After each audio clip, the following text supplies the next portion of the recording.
To be honest, I don't know how my camera is still alive, and like, thanks God I can still record that and it works. My tripod got completely messed up, so this is the tripod itself, and it's missing a leg.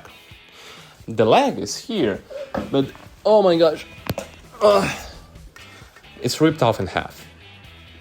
So that's the story to tell.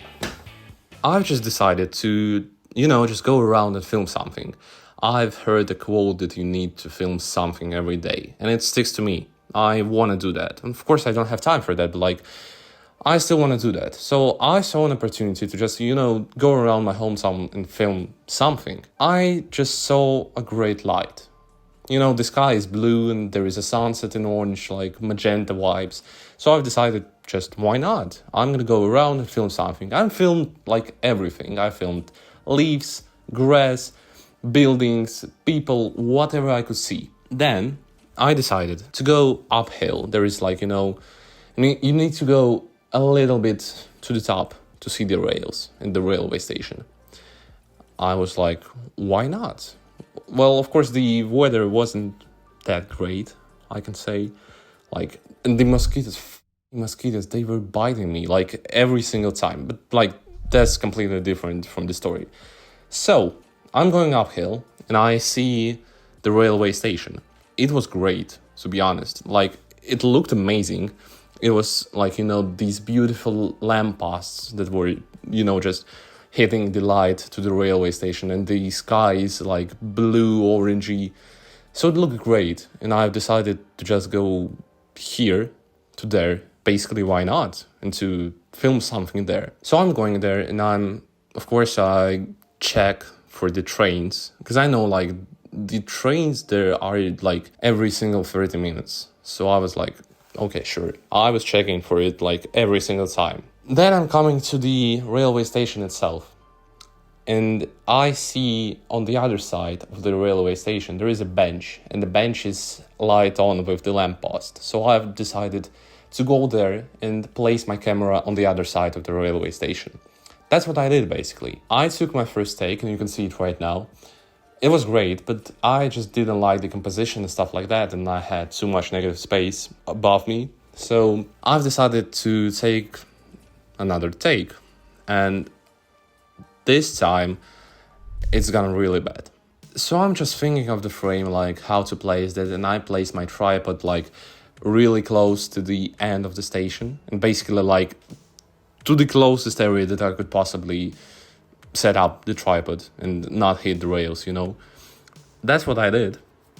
It was a mistake. Of course, I've looked for the train. There wasn't any, headlights, there wasn't anything. I couldn't see anything.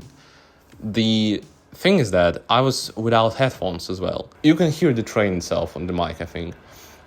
This thing just broke my camera, almost broke my camera. I'm going on the other side of the platform. The thing is that I didn't see, there wasn't any trains, there wasn't any sound of the train, So I'm just going to the other side, and I'm like filming for 30 seconds, I think, or something like that. And then I just see it. I see the train. It comes, I don't know, it's like 50 kilometers an hour, maybe more, I'm not sure. It just comes with the wind and like with the sound and with everything that it's possibly could come with. I'm scared because I know that my tripod is very close to the end of the station. So it's riding really fast. And then I see the gap between the containers, and I see my camera. Like, it's still there and it's still recording. I was like, okay, that's gonna be a great shot. Then I started to panic when there was another gap between the containers and I couldn't see my camera. This was the sudden realization that my camera is gonna die. Well, I was panicking at the moment, so I stand up and I'm coming to the other side of the railway station. I don't know why I thought that this was a great idea, but like, okay. So the train ends, finally. It was like these 30 seconds that the train was going, it was like the longest 30 seconds that I had in my life. So I'm sprinting to the camera and I see it just laying on the ground, on the rails. My first thought that I was like, I just lost everything that I had and I can't film, and I have a practice to shoot in like, some days, This was really, really bad. So the thing is that I see my tripod. Like, I can't show it to you, but like, okay, here's my tripod, and the leg is like, I don't know, here, you know? I was panicking at the moment. And then I see my camera, and like, I just take it, and I see like, it's not broken. There is nothing like, no scratches on it, and like, whatever. I was like, okay, that's great. Then it's not turning on. My brain just completely died. Then I see that my battery just got like, it ripped off the camera and it's laying on the ground. So I pick it up, I'm putting it into my camera, and the camera works. This was such a relief to me. This was like an amazing relief to me. Like, whatever, the tripod costs like 50 euros. Like, okay, sure, I can replace that. The camera costs 1,200 euros. The lens costs 300 euros. I can't replace that. I don't have such money. So this was a pure panic for like, I don't know, maybe 5 minutes after that. Like, I was panicking and I was thinking that, my camera is broken or like whatever, or I couldn't see something. Then I'm coming home and like, I can see that my camera is like in normal shape. There is a little bit of scratches on the side where it hit, like the battery side. Everything else looks alright. It's not broken, it's not whatever. Then the sudden realization comes to my mind. In these 30 seconds that I was sitting on the platform, if I thought about the frame for 30 seconds more, the train probably could hit me. Like, this realization was probably the scariest thing that I've ever felt. It was so scary to just realize that 30 seconds decided my life, basically. This train was huge as probably, and it was like going actually pretty fast. Like, it actually was the scariest thing in my life. I can say that for sure. First of all, my camera almost died. Second of all, I was near the end of my life, if we could say that. So, like, the story itself comes with a positive end. I bought a new tripod and like, everything is fine. But I just want to say, be careful on the rails.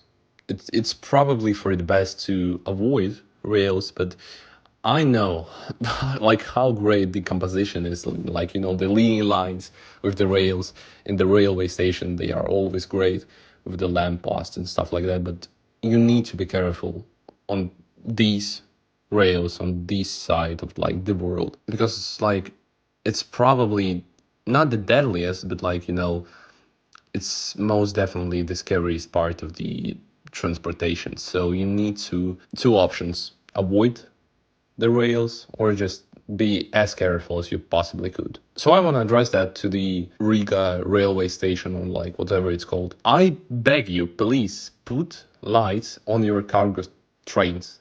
It's actually impossible to see. I couldn't see any headlights or like whatever on ours Latvians public trains. There is a huge headlight. You can see it from like, I don't know, 10 kilometers probably. On the cargo train, there is nothing. Like, basically nothing. I'm alive. And I'm lucky to be alive in this situation. But like, someone couldn't be so lucky. So that's it. The story is the happy end. Now I'm here. My camera is still recording with a new tripod, of course. But like, okay, I can live with that. So basically, yeah, stay safe.